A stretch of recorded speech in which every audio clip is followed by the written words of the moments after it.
ഒരേ കുടുംബം, ഒരേ വീട്, പക്ഷേ രണ്ടുപേർ ചിന്തിക്കുന്നത് രണ്ട് ദിശകളിലേക്കാണ്. ശരിയും തെറ്റും തമ്മിലല്ല, മറിച്ച് രണ്ട് ശരികൾ തമ്മിൽ ഏറ്റുമുട്ടുമ്പോൾ ജീവിതം എത്രത്തോളം വല്ലാത്ത അവസ്ഥയിലാണ് എന്ന് ഈ സിനിമ പറഞ്ഞു തരും.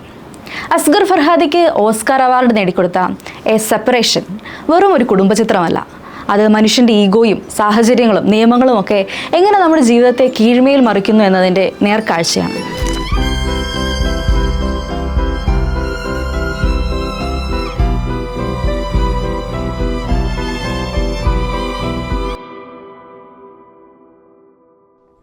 നാദറും സിമിയും എന്ന ദമ്പതികളുടെ വിവാഹമോചന ഹർജിയിൽ നിന്നാണ് ഈ സിനിമ തുടങ്ങുന്നത്. സിമിന് രാജ്യം വിട്ട് വിദേശത്തേക്ക് പോകണം.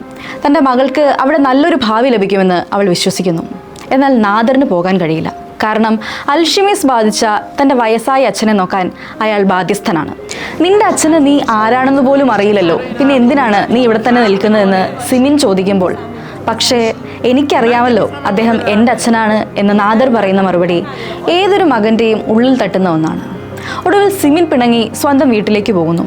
അച്ഛനെ നോക്കാനായി നാദർ റസിയ എന്നൊരു സ്ത്രീയെ ജോലിക്ക് വെക്കുന്നു. അവിടെ നിന്നാണ് സിനിമ തികച്ചും അപ്രതീക്ഷിതമായ മറ്റൊരു തലത്തിലേക്ക് മാറുന്നത്.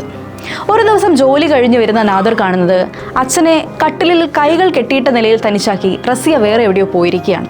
ദേഷ്യം വന്ന നാദർ റസിയയുമായി വഴക്കിടുന്നു. അവരെ വീട്ടിൽ നിന്ന് തള്ളിപ്പുറത്താക്കുകയും ചെയ്യുന്നു.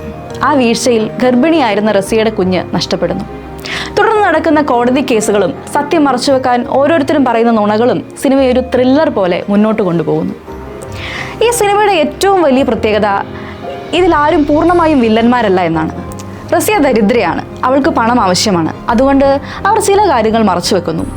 നാദർ തൻ്റെ അന്തസ്സും സത്യസന്ധതയും മുറുകെ പിടിക്കാൻ ശ്രമിക്കുമ്പോഴും അറിയാതെ ചില തെറ്റുകളിൽ ചെന്ന് ചാടുന്നു.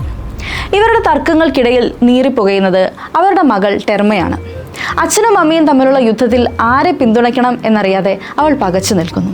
സിനിമയുടെ അവസാനം കോടതിയുടെ വരാന്തയിൽ ആ മകൾ നിൽക്കുന്ന ഒരു രംഗമുണ്ട്.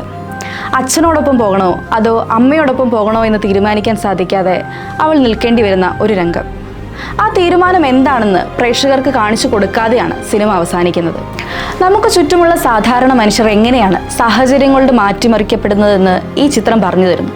കണ്ടു കഴിയുമ്പോൾ ആരെയാണ് കുറ്റപ്പെടുത്തേണ്ടതെന്നറിയാതെ നമ്മളും ആ കോടതി വരാന്തയിൽ നിൽക്കുന്നത് പോലെ തോന്നും.